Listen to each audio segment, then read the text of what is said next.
welcome back to my 1967 MGB GT. I'm actually on my way to my parents' house where I keep my XK8 to film something else with it, but on the way I thought I'd give a little bit of a background to my sort of story with the MGB, this particular one, and kind of the story so far, if you will, and kind of the problems I've had and what I've had done to it over the years I've had it. So I bought this car back in 2013, sight unseen, off of eBay, and you should never buy a car like that, and especially a classic car, because there's so many things that either aren't disclosed in the advert or things I just can't see from photographs. But I'd owned two MGBs previously, so I kind of knew what I was getting myself into. And this being a Mark 1 GT, it was quite sort of desirable. There aren't many Mark 1 GTs left on the road today, and I kind of had to have it. and I paid around about £3,200, which for the time was sort of the sort of going rate for a sort of averagely good condition one. You know, top cars were sort of fetching £6,000–7,000 at the time. So I went all the way to Huddersfield, or around that sort of area, back in 2013 to collect the car, and it's some 220 miles, I think, from where I live to the place where I bought it from. And actually, the guy had it. It was a bit of an odd car for him to be selling, not because it was an MG. He had loads of MGs. He had loads of MGFs, MGTFs, sort of more modern stuff, and other sort of sports cars and things, but this was the only MGB that he had for sale.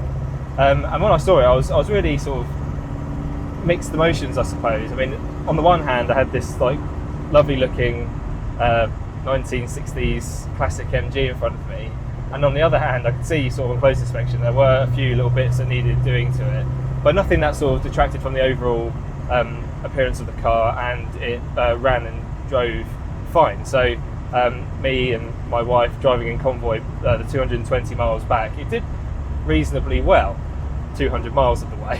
So the last 20 miles unfortunately were on the back of a breakdown truck, and the reason for this was, I didn't know, but the car had some sort of battery charging problem. So 200 miles into the journey, the car was running seemingly fine, but then it started to rain, and it was as I turned on the windscreen wipers, it must have been that final sort of drain of the battery that caused the car just to cut out. As soon as the wipers reached halfway, the whole thing died, and I had to quickly pull over. I had walkie-talkies. I sort of said to my wife, "Oh, I've broken down," kind of thing. And I could kind of imagine her eyes rolling at the thought of that, another MG, unreliable MG back in our household. But it was quite a simple fix. So the first thing I did was, when I got at home, was I checked the sort of battery, the voltage, and it wasn't too bad. I mean, it must have only just been on the cusp of sort of like cutting out, and it did only just cut out when I turned on the windscreen wipers. So I replaced the battery just in case it was that, and then, you know, reasonably inexpensive, I suppose. And then it ran fine and everything because it was a fresh battery, or two batteries. But then I had the same problem again, and it turned out it was actually the alternator that wasn't working. So I think it was probably, you know, if a car's been sort of standing for a while, you kind of want to kind of refresh a battery anyway, because you don't know sort of the condition of it. But the alternator surprised me. They're normally quite sort of hardy alternators. So a new alternator, new batteries, and I was away again. But that wasn't really the end of the sort of issues I had with it. So I did use it quite a lot. It was my only car at the time, and I was working in London, so I didn't need to drive to work. I took the train, so it was kind of a weekend car just to get around the place.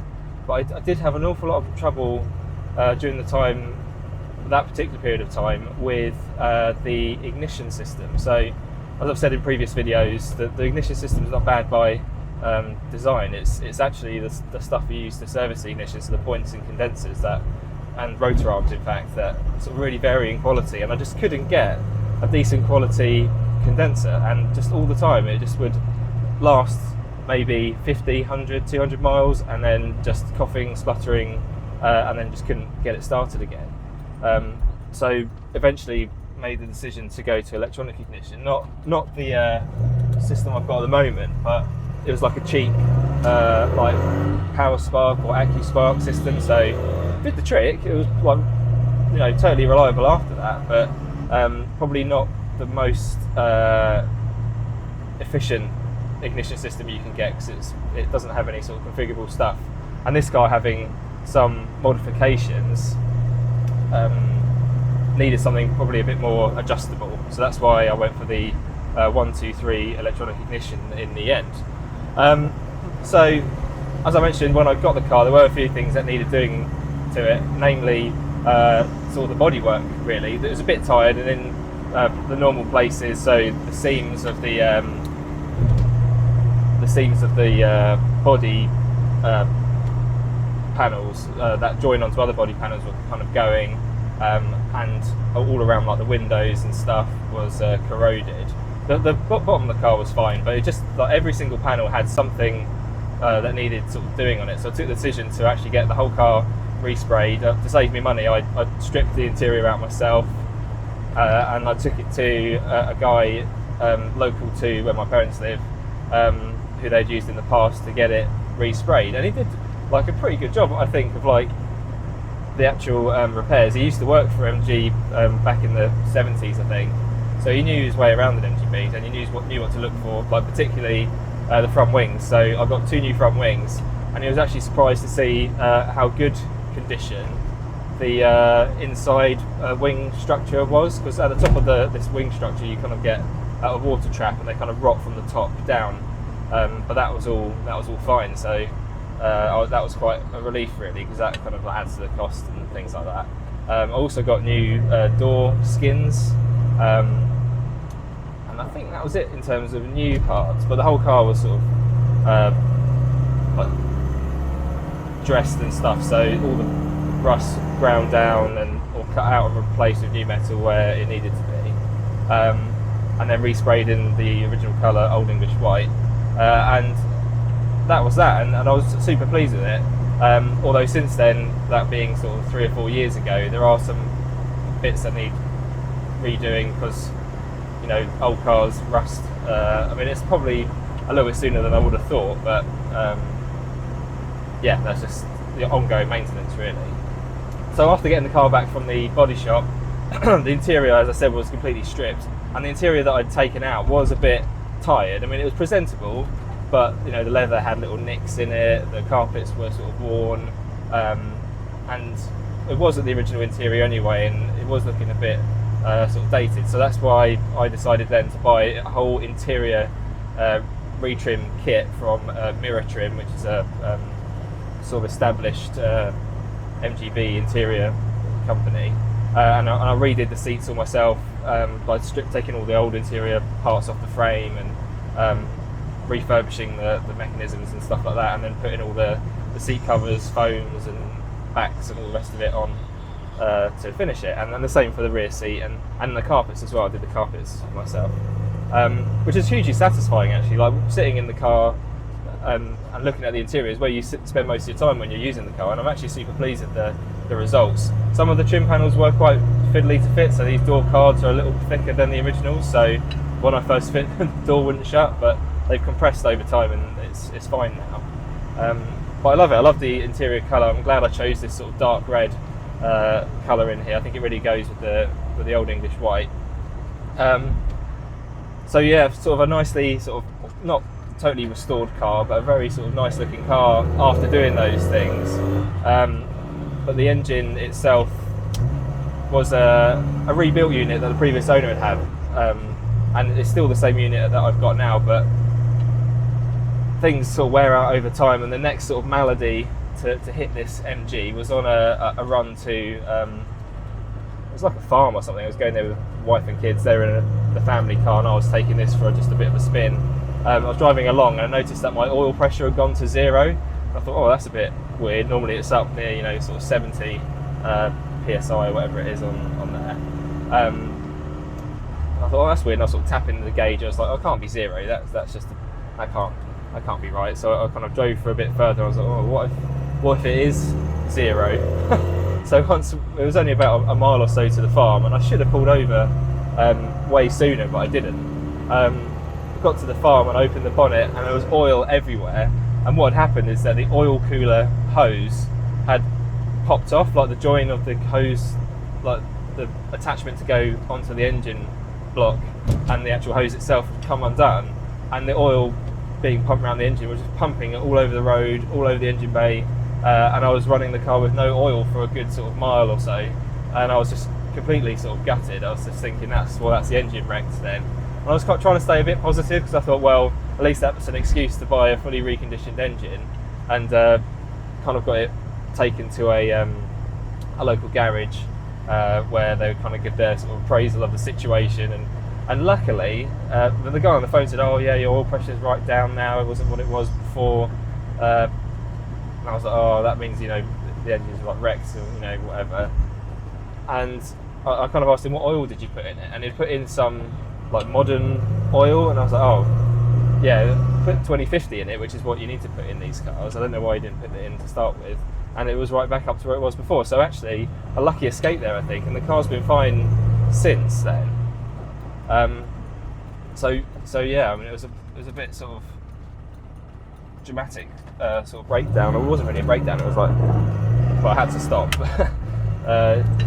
It was like so worrying at the time that, you know, that something like that could just happen randomly, and it's not something that you kind of get checked, like how, you know, the condition of the oil lines, they look fine on the outside. It was just over time they must have just given up the ghost and just eventually broken.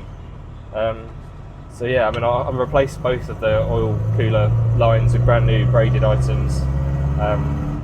Hopefully they'll last a little while, but just there's always that constant sort of niggle, you know, of a car that's over 50 years old now. What other potentially original parts are, you know, just wearing out that little bit? You know, what's gonna go wrong next? So yeah, and then after that was fixed, I fitted some various like bits for me. So that the exhaust that came with this car when I bought it was like a performance one. But it was an old one that someone had put on in like the early 2000s or late 90s, and it had a split in it, so I replaced it with a Tourist Trophy exhaust system, which is quite nice looking, even if the sound's not quite there. And I keep getting exhaust leaks actually. I've got one now, I'm not sure if you can hear it on the audio, but it looks great and it sounds alright, and it's got like a nice tubular manifold as well, which I think looks pretty nice in the engine bay. And I also fitted the grooved and drilled disc brakes as well, which gives it a little bit more braking performance. And that's kind of bringing us up to date, really, sort of just maintenance since having a lot of sort of work done. But I still think there's quite a lot to do with this car, which kind of brings me on to the next part of this video, and it's kind of future plans, I guess. And it's not just this car future plans I wanted to talk about, kind of future plans for the channel as well, I suppose. So somebody at work got me on to watching Harry's Garage. I don't know, it's quite a famous YouTube channel apparently. I'd only got onto it recently. I'd seen the guy before, back when he was sort of editor of Evo and stuff. But his channel is amazing. I'd urge anyone who hasn't watched Harry's Garage channel to go and see that, particularly the sort of road trips he does in various cars, like really amazing ones as well, like classic Lamborghinis and Ferraris, and even trying out some newer stuff as well, like super expensive things like Rolls Royces and Bentleys. And I mean, it's not really my kind of thing, those cars, but it's interesting all the same to see like a real world appraisal of them. Anyway, they're the ones that I really enjoyed watching anyway. And then he takes like a £4,000 Rolls Royce he bought off of eBay all the way to the Arctic Circle, which is a phenomenal achievement. Obviously a lot of work to prepare it to do such a trip, but still, like, really, really impressive, and a great sort of video and photography, going all the way up to see the Northern Lights. And it just sort of inspired me to think, well, this is what I should be doing with my cars. So this year, with this car and the XK8 in actual fact, it's really just going to be about keeping them, or making them run as well as they can do, and keeping them in sort of top-notch condition, and get get this car on the road doing some longer trips. So one trip I want to do in this car in May, I think down to Devon. That's kind of my aim. So try and get it running perfectly before then, address this exhaust leak that I've got. I don't know if you can hear it, but sort that out, get the MOT done, and I also want to get it sort of tuned up a bit by a specialist. I'm not sure if I'm going to fit that in time, but I'll certainly do like a home service and get things working properly.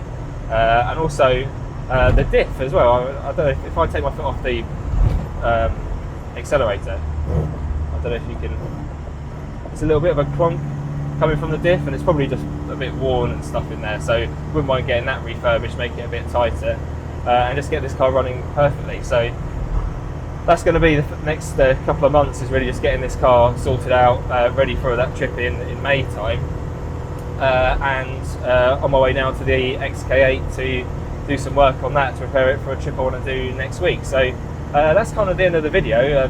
Bit of a story so far of the MGB and what the next few months are going to be about, the work I'm going to do to it. I hope you've enjoyed it, and I'm very much looking forward to making some more videos, doing some trips, and bringing some more content to you very soon. So thanks, and see you later. Bye.